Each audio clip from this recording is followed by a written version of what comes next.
여호수아 4장 1절에서 9절 말씀을 저와 여러분이 한 절씩 교독하시고 마지막 9절은 함께 읽도록 하겠습니다. 여호수아 4장 1절부터 9절입니다. 제가 먼저 1절을 읽겠습니다. 그 모든 백성이 요단을 건너가기를 마침에 여호와께서 여호수아에게 말씀하여 이르시되 각 지파에 한 사람씩 12사람을 택하고 그들에게 명령하여 이르기를 요단 가운데 제사장들의 발이 굳게 선 그곳에서 돌 12를 택하여 그것을 가져다가 오늘 밤 너희가 유숙할 그곳에 두게 하라 하시니라. 여호수아가 이스라엘 자손 중에서 각 지파에 한 사람씩 준비한 그 12사람을 불러 그들에게 이르되 요단 가운데로 들어가 너희 하나님 여호와의 궤 앞으로 가서 이스라엘 자손들의 지파 수대로 각기 돌 한 개씩 가져다가 어깨에 매라. 이것이 너희 중에 표징이 되리라. 후일에 너희의 자손들이 물어 이르되 이 돌들은 무슨 뜻이냐 하거든 그들에게 이르기를 요단 물이 여호와의 언약궤 앞에서 끊어졌나니 곧 언약궤가 요단을 건널 때에 요단 물이 끊어졌으므로 이 돌들이 이스라엘 자손에게 영원히 기념이 되리라 하라 하니라. 이스라엘 자손들이 여호수아가 명령한 대로 행하되 여호수아에게 이르신 대로 이스라엘 자손들의 지파의 수를 따라 요단 가운데에서 돌 12를 택하여 자기들이 유숙할 곳으로 가져다가 거기에 두었더라. 함께 읽겠습니다. 여호수아가 또 요단 가운데 곧 언약궤를 맨 제사장들의 발이 선 곳에 돌 12를 세웠더니 오늘까지 거기에 있더라.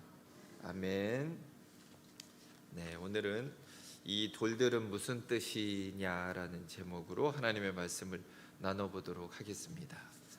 네, 월요일 날 저희가 방송 장비를 조금 만졌습니다. 그래서 혹시 유튜브로 이렇게 보실 때 제 얼굴이 더 못생기게 나오면 화질이 좋아진 겁니다. 제 얼굴이 더 잘생기게 나오면 화질이 떨어진 건데 나중에 확인해 주시기 바랍니다.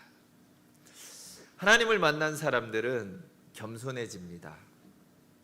사실 오늘 본문의 앞부분에서는 이스라엘 사람들이 요단강을 마른 땅을 밟고 건넜다라는 부분이 등장을 합니다.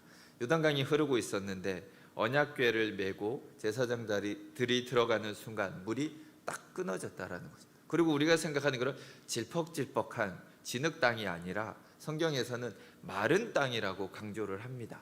마른 땅이라고 한 번이 아니라 몇 번에 걸쳐서 이 부분을 강조하고 있습니다. 쉽게 얘기하면은 모래먼지가 나올 정도로 흙먼지가 우리가 바짝 마른 땅을 걸어가면 펄펄 풍길 정도로 그 정도의 마른 땅이 이스라엘 백성들 앞에서 건너갈 수 있도록 준비가 되었다라는 것입니다. 우리 같으면 아마 물 구경도 하고 옆에 있는 물벽이 절벽이 폭포같이 서 있는 걸 보면서 손가락으로 이렇게 대보기도 하고 그랬을 것 같지만 진짜 하나님을 만난 사람들은 그렇게 못합니다. 정말로 진지하게 가족과 가족의 지금 손을 붙들고 빨리빨리 여기를 건너가자라고 서둘러서 건너갔을 것입니다. 물기둥을 구경할 때가 아니라는 것입니다. 하나님을 제대로 만난 사람들은 신앙을 구경거리로 생각하지 않습니다. 예수님이 우리를 위해서 목숨을 버리시고 십자가를 지신 것처럼 사실 우리 성도들의 신앙은 진지함을 가지고 있어야 합니다. 우리가 언제나 그런 마음을 가지고 예배자의 자리에 나온다라면 하나님의 특별한 복과 하나님의 은혜를 우리는 예배 때마다 누릴 수가 있을 것입니다. 자, 오늘은 이제 강을 다 건넌 뒤의 이야기를 함께 나누기를 원합니다. 하나님은 이 기적을 기념하라라고 말을 하고 계십니다. 실제로 이 요단강을 건넌 사건을 남기지 않으면, 무엇인가를 기념하지 않으면 나중에 후손들은 이것을 전설이라고 생각할 수 있습니다. 아, 옛날 이야기구나. 우리 할머니 할아버지들이 그냥 재밌으라고 했던 그런 얘기라고 생각할 수가 있다라는 것입니다. 그래서 이 중요한 날 잊지 않기 위해서 기념하라고, 기념일을 만들라라고 하나님은 오늘 본문에서 말씀을 해주고 계십니다. 그래서 우리도 생일을 기념합니다. 또한 결혼 기념일도 지키고 하는 이런 것들이 결국 우리의 인생에서 소중했던 기억들을 마지막까지 그 소중함을 간직하고자 하는 마음을 담고 있다라는 것입니다. 이스라엘도 오늘 동일합니다. 이 돌들은 다 사라졌지만 3,500년이 지난 오늘날에도 성경을 통해서 우리는 이 일을 기억하고 있습니다. 이스라엘은 정말 요단강을 건넜고 하나님은 그 놀라운 기적을 이루셨다라는 것을 우리는 성경을 통해서 알고 있다라는 것입니다. 자, 먼저 우리는 하나님이 요단강을 건넌 뒤에 12개의 돌로 기념비를 세우게 하신 것을 보기를 원합니다. 2절 말씀을 보시면 백성의 각 지파에 한 사람씩 12사람을 택하고 그들에게 명령하여 이르기를 요단 가운데 제사장들의 발이 굳게 선 그곳에서 돌 12를 택하여 그것을 가져다가 오늘 밤 너희가 유숙할 그곳에 두게 하라 하시니라, 이렇게 말하고 계십니다. 이거를 보면은 알 수 있습니다. 하나님의 인도하심과 명령은 언제나 순서가 있습니다. 사실 미래를 모르는 우리는 언제나 결과가 궁금합니다. 그래서 마지막이 어떻게 되었는데 이게 궁금하죠. 드라마를 보시면 항상 마지막이 궁금합니다. 결국 어떻게 되냐, 여기에만 포커스가 맞춰 있지만 하나님은 그 결과를 얘기해 주지 않으시고 한 단계 한 단계 계단을 올라가듯이 그냥 그 앞의 계단만을 우리 하나님은 말씀해 주고 있는 것을 오늘도 보게 됩니다. 미리 얘기해 주면 참 좋을 텐데 그렇게 하지 않으신다라는 것입니다. 사실 3장에서 이미 하나님은 지파별로 12명을 택하라라고 말을 하십니다. 그리고 나서 이 사람들이 뭘 할 건지는 3장에서는 얘기를 하지 않으십니다. 4장에서도 뜸을 좀 들이시다가 나중에 얘기를 하신다라는 것입니다. 자, 3장에서 이미 각 지파마다 한 명씩을 뽑는 게 쉬운 일이 아닙니다. 사실 200만 명이나 되는 사람들 중에서 12명을 뽑으라는 것이기 때문에 어쩌면 경쟁이 치열할 수도 있고 서로 자기가 하겠다고 싸울 수도 있는 그런 상황에서 시간을 충분히 갖고 12명을 이미 선택해 놓은 상황으로 보시는 게 더 합당합니다. 그렇게 12명을 일단은 택했습니다. 그리고 아마 이 12명이 뽑힌 사람들은 아마 기분이 아마 엄청 좋을 것 같습니다. 금메달을 딴 것처럼 그런 마음을 먹었을 수도 있고 아마 내가 뭔가 큰 일을 할 것이다, 우리 12명이 뭔가 어마어마한 일을 하겠지라는 생각을 하면서 마음의 준비를 하고 있었을 거라고 우리는 추측할 수가 있습니다. 그런데 여호수아가 이들에게 말을 합니다. 다시 요단강 가운데로 들어가서 돌을 메고 나와라, 이 얘기를 합니다. 그 어마어마한 경쟁률을 뚫었는데 이제 기껏 하나님이 명령하신 게 강으로 다시 가서 돌멩이 하나를 들고 오라라는 명령을 하셨다라는 것입니다. 대단한 걸 기대했었는데 사실 맡겨진 일이 그렇게 대단한 일이 아니라는 거죠. 그냥 힘센 사람이면 누구나 할 수 있는 그런 일을 하게 되었다라는 것입니다. 하나님을 위해서 뭔가 더 잘할 수 있을 것 같다라는 생각이 들 수 있습니다. 그런데 때로는 우리에게 주어진 일이 그냥 돌을 옮기는 일일 수도 있다라는 것입니다. 어떻게 보면 이거 참 하찮은 일 같은데, 뭔가 이게 폼이 나지 않는 것 같은데, 이런 마음이 교회를 섬기며 하나님을 섬길 때 우리 안에 불쑥불쑥 찾아올 수가 있다라는 것입니다. 그러나 하나님이 그때그때 우리에게 어떤 말씀을 주셨을 때, 무엇을 하라고 부탁하실 때 그 말씀을 순종하는 것이 최선이고 가장 복된 길인 것을 기억하시기 원합니다. 자, 오늘 먼저 돌을 메고 나른 우리 12명의 헌신을 한번 살펴보기를 원합니다. 사실 이 12명 이전에 제사장들을 우리는 한번 기억해 볼 필요가 있습니다. 이 제사장들은 이스라엘 자손이 요단강을 다 건넜는데 여전히 그 중간에서 꼼짝을 못하고 있습니다. 여호수아도 맘대로 이제 그만 나오라고 명령할 수도 없습니다. 이제는 끝났다고 생각했는데 갑자기 12명의 사람들이 다시 강으로 들어오는 것을 이 제사장들은 보게 됩니다. 그리고 돌아와서 언약궤 주변에서 돌멩이를 하나씩 골라서 12개를 가지고 나가는 것을 보게 되었다라는 것입니다. 사실 이 시간이 짧지가 않습니다. 우리가 볼 때 뭐 몇 분이면 끝나겠지. 사실 그렇게 짧은 시간이 아니고 어쩌면 제사장들도 이렇게 오랜 시간 이미 그 모든 백성이 다 건널 때까지 그 가운데서 언약궤를 둘러매고 있는 것이 쉬운 일이 아니라는 것입니다. 어쩌면 온 힘을 다해서 이 일을 하고 있는데 끝났다라고 생각했는데 끝이 안 난 것입니다. 의미도 알 수 없는 사람들이 와서 돌멩이 들고 나가는 그때까지도 가만히 기다려야 하는 제사장들의 마음을 우리는 기억해 보아야 됩니다.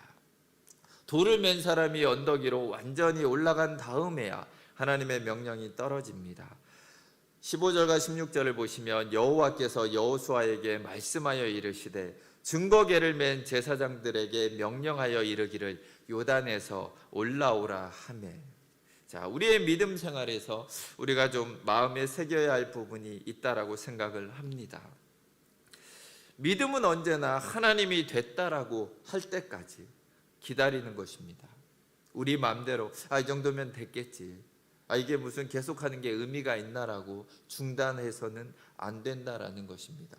이제 내가 할 만큼 했잖아, 버틸 만큼 버텼잖아라고 그만두는 것이 아니라 아무리 다리가 마비되고 힘이 빠지고 정말 살이 후들후들 거린다 해도 끝까지 그 자리를 지켜내는 것, 이것이 믿음이고 이것이 또한 하나님이 우리에게 기뻐하시는 일이라는 것을 우리는 기억해야 합니다.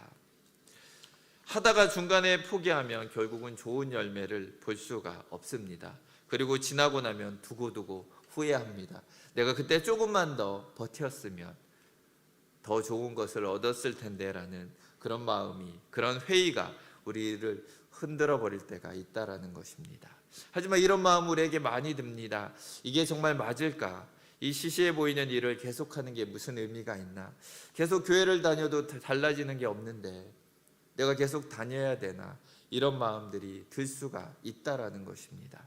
하지만 그런 의문이 들더라도 하나님이 어떤 사인을 주지 않는다라면, 하나님이 그만두라라는 사인을 주지 않는다라면 우리는 이 자리를 지키기 원합니다. 끝까지 갈 때 하나님의 복이 우리와 함께합니다.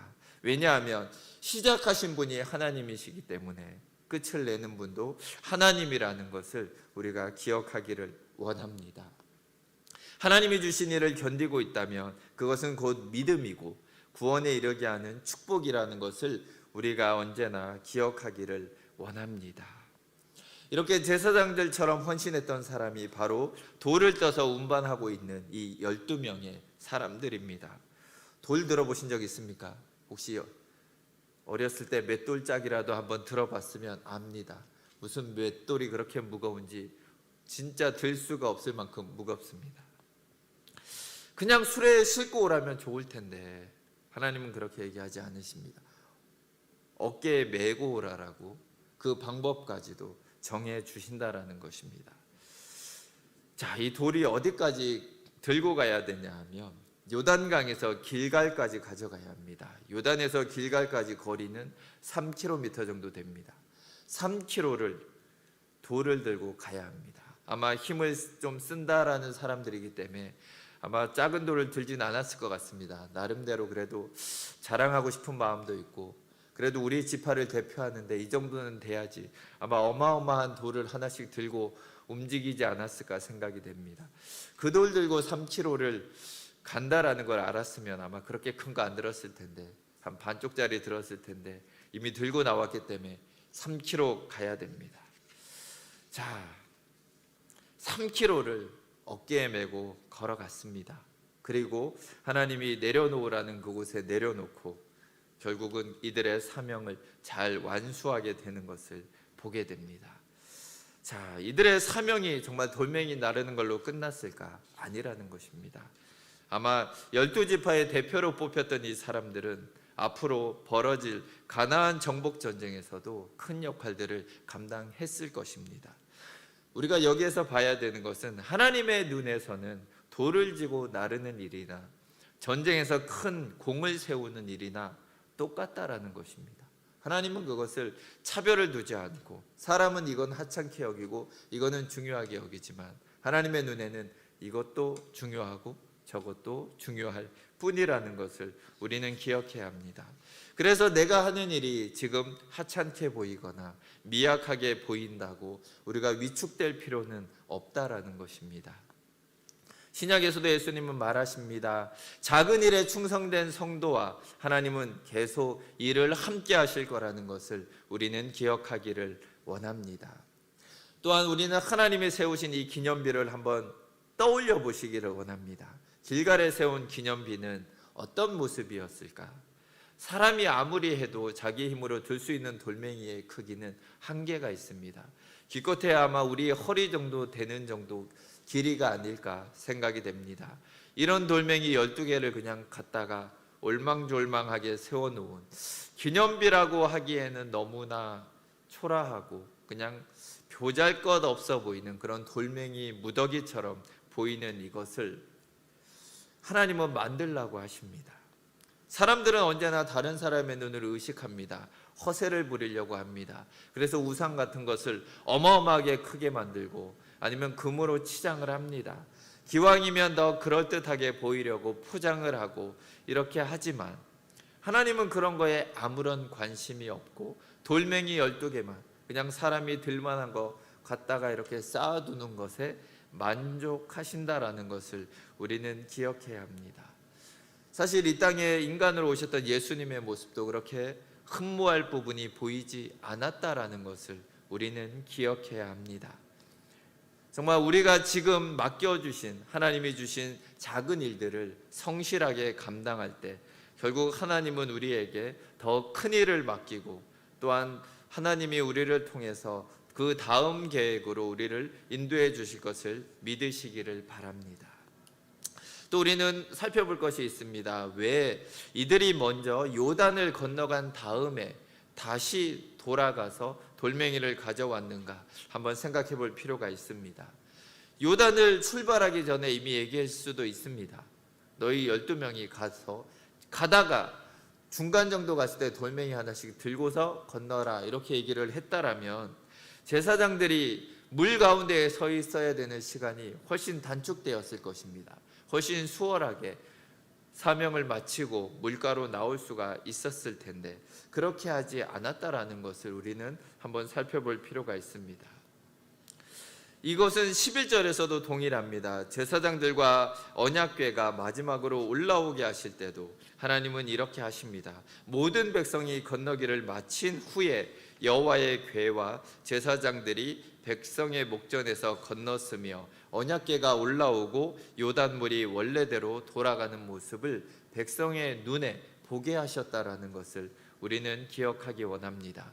동일하게 자기 지파의 대표로 뽑힌 사람들이 돌을 어깨에 무겁게 지고 언덕으로 올라오는 모습을 백성들은 바라보게 하나님이 정하셨다라는 것을 우리는 기억해야 합니다. 때로는 우리들이 섬기는 모습을 하나님은 다른 성도님들이 지켜보기를 원한다라는 것입니다. 가족들이 헌신하는 모습, 또한 성도들이 교회를 섬기며 하나님을 섬기는 모습들을 다른 성도들이 잘 지켜볼 필요가 있다라는 것을 우리에게 말해주고 있습니다. 섬기는 이들이 수고하고 애쓰는 것을 지켜보면서 고마워해야 할 필요가 있다라는 것입니다. 이스라엘 사람들은 단지 요단강에 있는 돌을 가져왔다라는 말을 듣는 것과 모든 사람이 숨죽여서 보는 가운데서 12사람들이 그 돌을 메고 올라오는 것은 다릅니다. 하나는 듣는 것이고 하나는 직접 눈으로 보는 것은 어마어마한 차이가 있다라는 것입니다. 그것을 직접 봤기 때문에 이제는 이것을 나중에 후손들에게 증거해야 하는 그런 의무를 가진 사람들이라는 것을 이들에게 더욱더 강조하고 있는 것입니다. 또 하나 우리가 한번 생각해 볼 것은 요단을 이미 건넌 사람들이 헌신해야 한다라는 것을 우리에게 보여주고 있습니다. 요단강을 건넌다라는 것이 어떤 의미인지 우리는 홍해를 건넌 것과 우리가 같다라는 것을 우리는 생각해 볼 필요가 있습니다. 홍해를 건넌 것, 요단을 건넌 것 동일하게 신약 성경은 이것을 세례라고 풀어나가고 있습니다. 고린도전서는 기록합니다. 10장 1절과 2절에서 우리 조상들이 다 구름 아래에 있고 바다 가운데로 지나며 모세에게 속하여 다 구름과 바다에서 세례를 받고 요단을 건넌 것과 우리가 세례를 받은 것과 같은 의미가 있다라는 것을 말해주고 있습니다. 우리는 왜 세례를 받았는지 생각해 볼 필요가 있습니다. 결국 하나님이 없이 살던 과거의 나는 죽고 이제는 하나님과 함께 하나님을 섬기며 살아가는 새로운 사람이 되었다라는 것을 이 세례는 의미를 담고 있습니다. 결국 세례는 물속에 잠겼다가 나오는 것을 말해주고 있다라는 것입니다. 옛사람은 예수님과 함께 십자가에 못 박혔고 이제 예수님과 함께 새 사람으로 태어났다라는 것이 결국 이 세례가 가지고 있는 의미라는 것입니다. 결국 하나님은 지금 이스라엘 백성에게 원하는 것이 새 사람으로 태어나는 것이 우선이다라고 말해주고 있는 것입니다. 헌신과 봉사는 그 다음에 해야 되는 일이다라는 것입니다. 구원받는 것이 먼저다. 그리고 나서 섬기는 것이 뒤따라온다라는 것을 우리에게 말해주고 있습니다. 세상의 종교들은 행위로 구원받는다라고 말합니다. 우리가 뭔가 열심히 하고 봉사하고 다른 사람을 섬길 때 그때 무슨 구원이 이루어지는 것처럼 말하지만 성경은 반대로 얘기합니다. 먼저 은혜로 구원을 받고 그리고 나서 섬기는 것이 맞다라고 성경은 얘기해 주고 있습니다.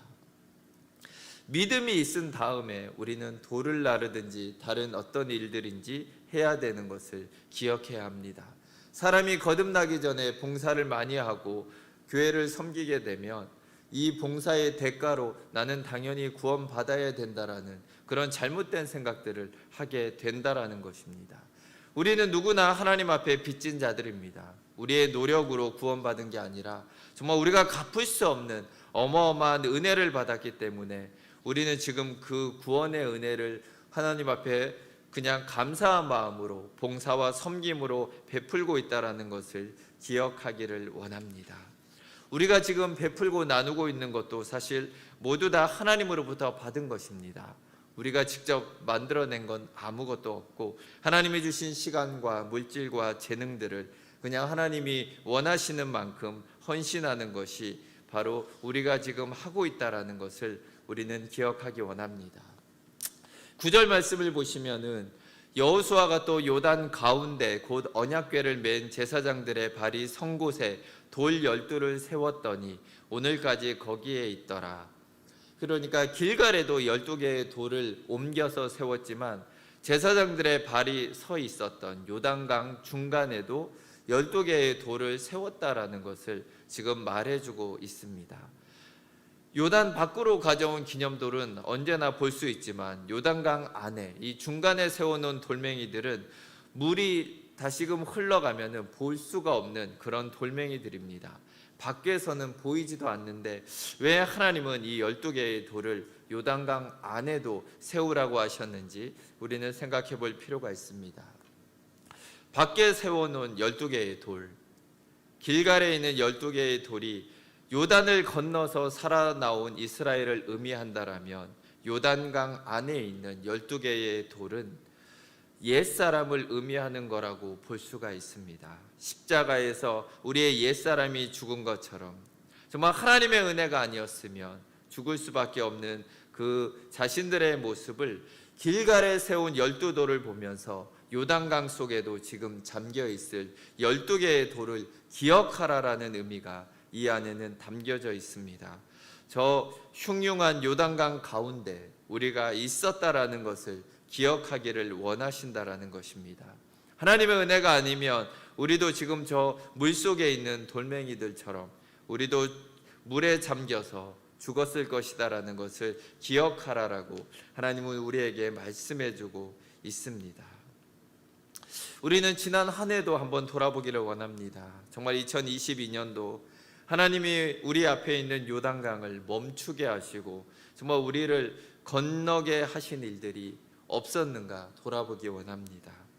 분명히 하나님의 은혜가 아니었으면 우리가 거센 물살 가운데 흘러갈 수밖에 없었고 우리의 삶이 무너지고 우리의 신앙이 무너질 수밖에 없었지만 하나님의 은혜로 하나님이 붙들어 주셨기 때문에 우리가 지금까지 올 수 있었던 것을 기억하기를 원합니다. 하나님은 우리에게도 이런 것들을 기억하라라고 얘기하십니다. 지난날 하나님이 우리를 만져주셨던 그 일들을 기억하고 내가 너를 구원해 주었던 것들을 기억하며 내가 너와 함께 했던 것들을 기억하라라고 우리에게 말씀해 주고 있습니다.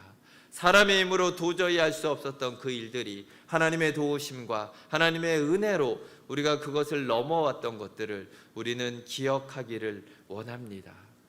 결국 가나안에 들어온 이스라엘 사람들은 수많은 전쟁을 했지만 전쟁에서 이긴 후에 다시금 이 길갈로 돌아왔습니다. 그리고 이 12개의 돌멩이들을 바라보면서 하나님이 우리와 어떻게 함께 하셨는지를 보면서 또다시 그 다음날 믿음으로 전쟁에 나아가는 그 일들을 감당했던 것을 우리는 기억해야 합니다. 정말 우리도 하나님의 이 은혜를 기억하지 못하면 우리가 하나님 앞에서 나아갈 수가 없습니다. 우리가 기도하면서 예전에 하나님이 나를 도와주셨던 그 일들을 우리는 계속해서 기념하며 간직해야 될 필요가 있습니다. 왜냐하면 마지막으로 오늘 이 돌들이 하나님이 원하시는 의미가 자식들에게, 다음 세대에게 가르치라라는 명령을 우리에게도 동일하게 하고 있다라는 것입니다. 6절을 보시면 이것이 너희 중에 표징이 되리라. 후일에 너희의 자손들이 물어 이르되 이 돌들은 무슨 뜻이냐 하거든. 이렇게 얘기하고 있습니다. 자식들은 이 돌을 보면서 묻습니다. 이 돌이 도대체 무슨 의미가 있습니까? 라고 했을 때 이 돌들은 요단강 가운데서 가져온 돌이다. 그러면 요단강 가운데에서 어떻게 돌을 가져왔냐라고 다시금 어린이들이 물었을 때 하나님이 요단강을 멈추게 하셨다. 우리가 그래서 마른 땅으로 이 요단강을 건너왔지. 이 얘기를 해주면서 결국은 신앙을 다음 세대에 잘 넘겨주라라는 또한 그 명령이 이 안에는 담겨 있습니다. 자, 자녀들이 우리에게 물을 수 있습니다. 왜 우리 엄마는, 왜 우리 아빠는 하나님을 믿습니까? 우리는 어떤 기념도를 가지고 있고 우리는 그들에게 무엇을 보여주고 무엇을 얘기해 줄 수가 있는지 돌아보기를 원합니다. 그냥 성경만 봐라, 그냥 교회만 나오면 돼, 그냥 설교만 잘 들으면 되지가 아니라 내가 만난 하나님, 내가 왜 하나님을 믿게 되었는지, 왜 하나님을 내가 계속 섬기며 하나님과 함께 나의 평생을, 이렇게 어려움들이 많았지만 힘들고 고통스러운 일들도 있었지만 내가 지금까지도 하나님과 함께 가는지를 얘기해 줄 수 있는, 우리는 이런 돌멩이들이 우리에게도 필요하다라는 것입니다. 이것이 없으면 다음 세대가 무너질 수밖에 없는 것입니다. 이들에게 성경을 읽으라라는 것이 정말로 어떤 의미가 있을까? 우리는 돌아볼 필요가 있습니다. 우리 아버지가 믿는 하나님, 우리 어머니가 만난 그 하나님을 우리가 얘기해 줬을 때 이 친구들의 마음속에도 믿음이 생기고 하나님을 잘 믿어야겠다라는 생각이 들 수가 있다라는 것입니다. 얼마 전에도 그런 얘기를 들었습니다. 이제 중학교를 올라가는 친구인데 다른 교회 친구입니다. 이 친구가 부모님에게 이렇게 얘기를 했답니다. 나는 더 이상 교회를 나가지 않겠다라는 것입니다. 더 이상 하나님이 믿겨지지 않는다라고 이렇게 얘기를 하니까 부모들도 뭐라고 얘기를 못한다라는 것입니다.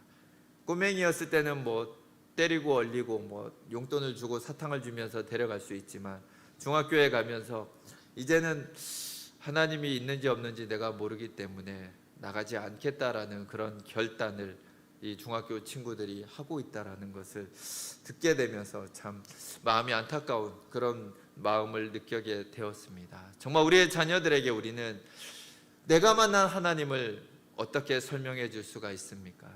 정말 오늘의 길갈에 12돌을 세웠습니다.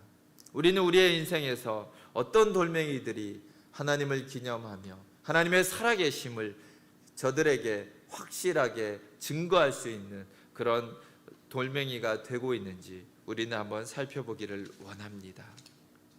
지금까지도 함께해 주신 하나님은 앞으로도 우리와 언제나 함께해 주실 것입니다. 2023년도도 우리가 하나님 앞에서 정말 계속해서 하나님의 은혜를 기억하고 하나님의 도우심을 기억하고 예전에 나를 이렇게 도우셨던 하나님은 앞으로도 또한 올 한 해 동안도 언제나 나를 도와주실 거라는 것을 우리가 믿고 나아가기를 원합니다. 그래서 우리는 기억해야 합니다. 그래서 올해도 우리는 계속 적어야 합니다. 정말 여러분이 기도 노트 같은 거를 가지고 계속 적으시기를 바랍니다. 정말 내가 이 일은 정말 기도할 수밖에 없다라는 것을 적으시기 바랍니다. 그리고 그것이 이루어졌을 때 기록하시기 바랍니다. 올해도 하나님은 나를 이렇게 도와줬다라고. 자녀들이 하나님이 어디 있냐라고 물어볼 때 하나님은 올해도 나를 이렇게 많이, 나의 모든 기도에 하나님은 신실하게 응답해 주셨고 그 하나님은 지금도 살아계시며 너를 지켜주고 보호하며 너를 사랑하신다라고 얘기할 수 있는 우리 성도님들이 되시기를 바랍니다. 좀 우리가 깨어 있어야 합니다. 신앙은 그냥 구경하는 것이 아닙니다. 정말 우리가 깨어 있을 때 우리가 온 마음을 다하고 전심을 다하며 나아갈 때 정말 그 하나님은 살아있는 하나님으로 우리의 삶 속에서 역사하시며 정말 구약이나 신약이나 동일하게 그 하나님은 우리의 삶 속에서 큰 일을 이루어 주실 것을 기대하며 나아가기를 원합니다. 함께 기도하시겠습니다. 하나님 아버지 감사합니다. 정말 요단강을 마르게 하시고 이스라엘 백성들을 걷게 하신 하나님이 우리의 하나님이십니다. 이 하나님이 우리의 아버지가 되시고 지금도 우리의 기도를 들어주시는 우리의 아버지이심을 우리가 기억하기 원합니다. 하나님 정말 우리가 깨어있기 원합니다. 우리의 하나님이 얼마나 크신 하나님이신지 얼마나 위대하신 하나님인지 기억하기 원합니다. 우리가 만났던 그 하나님 우리를 구원해 주셨고 정말 그 진흙탕 속에서 우리에게 손을 내밀어 주시고 우리를 붙잡아 주셨고 정말 우리를 깨끗하게 해주신 그 하나님을 우리가 기억하기 원합니다. 그래서 누가 우리에게 물어봤을 때 우리의 하나님은 이런 하나님이다. 우리 아버지는 나를 이렇게 구원하여 주셨고 나의 삶을 일평생 이렇게 인도하여 주셨고 나와 함께 해주신 하나님이라고 그들에게 증거할 수 있는 그런 우리 모든 성도님들이 되시기를 그렇게 될 수 있도록 하나님 우리를 도와주시옵소서. 정말 2023년도 가정에서 믿음을 세워나가게 하여 주시며 또한 주변에 믿지 않는 사람들에게 우리의 하나님을 증거하며 그들에게 살아 역사하시는 하나님을 만날 수 있는 다리의 역할을 감당할 수 있도록 우리 모든 성도님들을 사용하여 주시옵소서. 감사드리며 예수 그리스도 이름으로 기도드립니다. 아멘.